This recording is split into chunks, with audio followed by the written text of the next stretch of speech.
Hello বিটসমিং, welcome back সবাইকে। তো আজকের ভিডিওর টপিক তো তোমরা থাম্বনেল দেখে বুঝতেই পারছো। তো ব্ল্যাক পিঙ্ককে নিয়েই ফার্স্টে কথা বলি। তো ব্ল্যাক পিঙ্ক কিন্তু কিছুদিন আগেই 8th অ্যানিভার্সারি পূর্ণ করেছে এবং 8th অ্যানিভার্সারি উপলক্ষে একটা ফেস্ট ছিল ব্ল্যাক পিঙ্কের, একটা পার্টি টাইপের ছিল। সেখানে অনেক ব্লিঙ্ক এসেছিল আর ব্ল্যাক পিঙ্কের প্রত্যেকটা মেম্বারকেই সেখানে দেখা গেছে। অ্যান্ড প্রত্যেকটা মেম্বারকে খুবই কিউট লাগছিলো। ভিডিওগুলোতে ছবিগুলো তোমরা দেখতেই পাচ্ছ, যেমন কি যিশু, জেনি, রোজে আর লিসা চারজনই স্টোরি দিয়েছিলো ইনস্টাগ্রামে, পোস্টও করেছে তারা। সমস্ত কিছু আমি তোমার এখানে দিয়ে দিচ্ছি ছবিগুলো। আর এখানে কিন্তু আমি একটা ব্যাপার খুব কিউট লাগছে কি, রোজের যে হেয়ার স্টাইলটা, যেটা যিশু তার ইনস্টাগ্রাম আইডিতেও দিয়েছে, রোজের হেয়ার স্টাইলটা কিন্তু খুব কিউট লাগছে, মানে খুব ভালো লাগছে এটা বলে। আর ব্ল্যাক পিঙ্ক মেম্বার প্রত্যেকে এই ইভেন্টটাকে খুব আনন্দ করেছেন, তাদের চারজনকে খুব সুন্দর লাগছিলো দেখতে। তো এই তো ছিল ব্ল্যাক পিঙ্কের আপডেট। কিন্তু ব্ল্যাক পিঙ্কের জেনির একটা অনেক দিন আগের আপডেট তোমাদেরকে দিই। Black pink member jenny indoor smoking করেছিল ইটালিতে, যেটা কিন্তু ইটালিতে নিষিদ্ধ, এমনকি সাউথ কোরিয়াতেও নিষিদ্ধ, মানে ইনডোরে স্মোকিং করা। আর জেনি কিন্তু স্মোক করেছিল তার একটা স্টাফের সামনে, মেকআপ আর্টিস্টের সামনে, যে তার চুলটা ঠিক করে দিচ্ছিলো। আর এই যে ফুটেজটা, সেটা কিন্তু জেনির যেটা ভ্লগ হয়েছিল প্যারিসের, ইটালির সেই ভ্লগটাতেই আমরা দেখতে পেয়েছি। কিন্তু পরে এই অংশটুকু কেটে দেওয়া হয়েছে ভ্লগ থেকে। পরে কিন্তু জেনি এটার জন্য অ্যাপোলজি চেয়েছে এবং ক্ষমা চেয়েছে। তো এটাতে কোনো ভুল নেই, যেহেতু সে অ্যাডাল্ট, সে স্মোক করতেই পারে। যেহেতু ক্ষমা চেয়ে নিয়েছে, তাহলে এই ব্যাপারটা এখানেই মিটে গেছে। এরপর আসি আমরা যেটা কথায় মেন, সেটা হচ্ছে সুগাকে নিয়ে আগের ভিডিওতে আমি বলেছিলাম, সুগা নাকি ড্রাঙ্ক হয়ে স্কুটার চালিয়েছিল, ইলেকট্রিক স্কুটার চালিয়েছিল এবং তার বাড়ির সামনে গিয়ে সে অ্যাক্সিডেন্ট করেছে। তারপর স্থানীয় পুলিশ তাকে ধরেছিল এবং তার লাইসেন্স বাতিল করে দিয়েছে।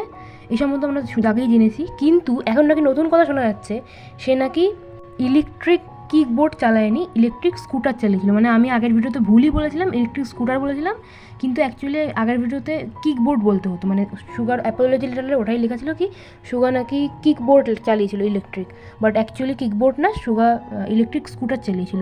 এর জন্য তো লাইসেন্স বাতিল করা হয়েছে। আর সাউথ কোরিয়াতে 0.22% অ্যালকোহল খাওয়া হলে তাহলে কিন্তু 5 বছরের জেল হয়, আর 0.8%-এর বেশি অ্যালকোহল খাওয়া হলে কিন্তু 2 থেকে 3 বছরের জেল হয়। এবার সুগার অ্যালকোহল কিন্তু ছিল 0.227%। এবার সুগার কিন্তু কোনো জেল হবে না, ডোন্ট ওয়ারি, কারণ এটা প্রথমবারের জন্যই তার এই ভুলটা হয়েছে। প্রথমবার হয়তো তার ভুল হয়ে গেছিলো, মিথ্যা কথা হয়ে গেছিলো, সেটা যে ইলেকট্রিক কিকবোর্ড বলা হয়েছিল। মেবি সেটা সুগা বলেনি, সুগা হয়তো কোম্পানি থেকে সুগাকে এটা বলতে বলা হয়েছিল। কারণ আর্টিস্টদের কিন্তু নিজের বলে লাইফ কিছুই থাকে না, তাদের লাইফটা পুরোটাই কন্ট্রোল করা হচ্ছে যে কোম্পানির আন্ডারে তারা কাজ করে।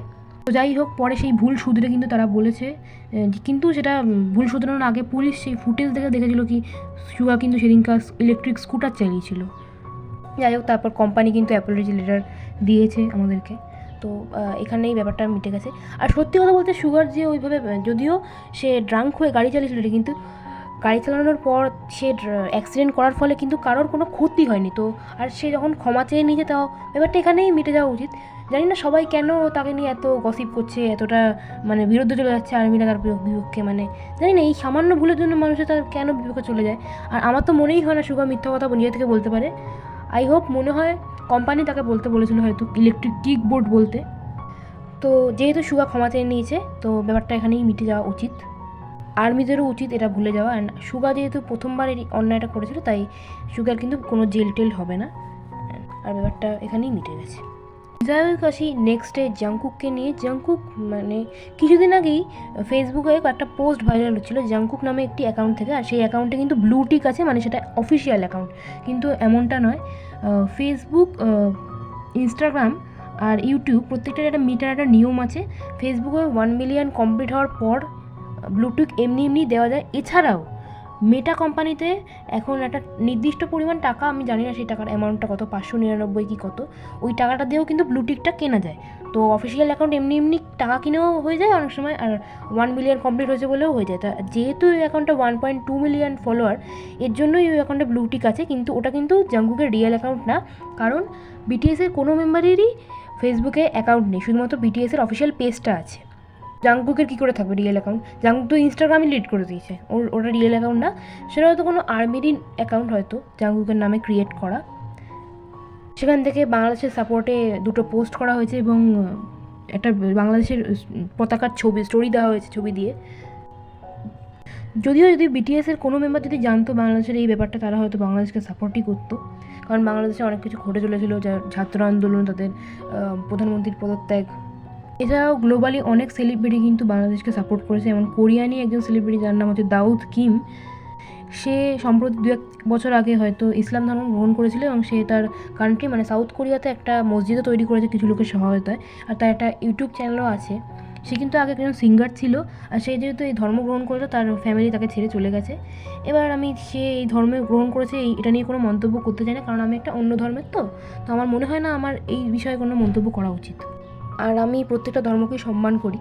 এছাড়াও বাংলাদেশের সমস্ত রকম ইউটিউবাররা, যেমন রাম দিদি যে সাউথ কোরিয়াতে কিছুদিন ঘুরতে গেছিলো, ওই দিদিটা যে তার অনেক ইউটিউবে ফলোয়ার আছে, মানে সাবস্ক্রাইবার আছে, সেই সহ অনেক ইউটিউবাররা মানে বাংলাদেশি এবং অনেক বড় বড় সেলিব্রিটি কিন্তু বাংলাদেশকে সাপোর্ট করেছে। অ্যান্ড বিটিএসটা যেহেতু গ্লোবালি এবং প্রচুর মানুষের সাহায্য করে থাকে, মানে দুস্থ লোকেদের, এবং অনেক টাকা বিলিয়ে মানে ডোনেট করে থাকে, তা যদি তারা জানতো বাংলাদেশের ব্যাপারটা, তাহলে তারাও হয়তো বাংলাদেশের সাপোর্টই করতো। আর নেক্সট অ্যান্ড লাস্ট আমি আসছি তেহংকের ব্যাপারে। তেহং কিন্তু অনেকদিন আগে একটা পোস্ট করেছিল তার ইনস্টাগ্রাম অ্যাকাউন্টে, যেখানে দেখা যাচ্ছে যে সেই ছবিটাতে দেখা যাচ্ছিলো কি ম্যাকডোনাল্ড কোম্পানির ফ্রেঞ্চ ফ্রাইজের ছবি সে দিয়েছিল। এটা নিয়ে আর্মিরা তাকে ভুল বুঝছে এবং আর্মিরা তাকে আনফলো করে দিচ্ছে। আমি জানি না এটা কেন করছে তারা, আমি সত্যি জানি না, বাট সবাই বলছে বিটিএস মেম্বার তেহং নাকি ইসরায়েলকে সাপোর্ট করছে। আরে ভাই, যদি ইসরায়েলকেই সাপোর্ট করছো, তো ইসরায়েল আর প্যালেস্টাইনের যখন ইয়েটা হয়েছিল, তখন তো প্যালেস্টাইনকে যে 6 মিলিয়ন টাকাটাকে কেন ডোনেট করেছিল বলো? লোককে দেখানোর জন্য টাকাটা ডোনেট করেছিল? একটা ম্যাকডোনাল্ড কোম্পানির একটা ফ্রেঞ্চ ফ্রাইজ খেয়েছে বলে সে ইসরায়েল সাপোর্টার হয়ে গেল? ম্যাকডোনাল্ড কোম্পানি ইসরায়েলকে সাপোর্ট করে ঠিকই, কিন্তু ম্যাকডোনাল্ড কোম্পানির জিনিস যে খাবে সেও কি ইসরায়েল সাপোর্টার হয়ে যাবে? আশ্চর্য তো। কিম তেয়ংয়ের হয়তো ভালো লেগেছে ফ্রেঞ্চ ফ্রাইজগুলো, এই জন্য ছবিটা দিয়েছিল। আর একটা সামান্য ছবির জন্য মানুষকে ভুল বোঝাটা উচিত না। বিটিএসটা কিন্তু প্যালেস্টাইনকে প্রথম থেকেই সাপোর্ট করে আসছে, তো আমার মনেই হয় না যে তারা ইসরায়েলকে সাপোর্ট করছে। হ্যাঁ, ম্যাকডোনাল্ড যে কোম্পানিটা, সেটা কিন্তু মুসলিম সমস্ত রকম কান্ট্রি থেকে নিষিদ্ধ হয়ে গেছে, কিন্তু সাউথ কোরিয়া তো কোনো মুসলিম পুরোপুরি কান্ট্রি না, মুসলিম কান্ট্রি নাই বলতে গেলে। ওখানে তো মুসলিম খুব কমই আছে, মানে খুব কম, যেটা হয়তো বাংলাদেশ থেকে যারা ওখানে থাকে তারাই হয়তো, আর যারা মানে আদার কান্ট্রি থেকে যারা আসে, ওই কান্ট্রির তো বেশিরভাগই খ্রিস্টান আর বুদ্ধিস্ট তাদের ধর্ম। তো ওদের দেশে তো ওই ম্যাকডোনাল্ড কোম্পানিটা নিষিদ্ধ হয়নি, ইভেন আমাদের ইন্ডিয়াতেও হয়নি। তো যদি আমি এখন ম্যাকডোনাল্ডের জিনিস খাই, তাহলে কি আমি ইসরায়েল সাপোর্টার হয়ে যাব? শুধুমাত্র একটা ছবির ভিত্তিতে কাউকে ভুল বোঝাটা আমার পক্ষে মনে হয় এটা উচিত না। তো কিছু মুসলিম আর্মি এটার জন্য তেহংকে আনফলো করে দিচ্ছে, জানি না কেন, কিন্তু একটা ছবির কারণে কাউকে ভুল বোঝা উচিত না, আমার এটাই মনে হয়। তো আজকের ভিডিও এই পর্যন্ত। যদি ভিডিওটা একটু ভালো লেগে থাকে তাহলে লাইক, কমেন্ট, শেয়ার করে দিও, আর সাবস্ক্রাইব করে দিও আমার চ্যানেলটা। আর রাধে রাধে, আই পার ব্লিউ।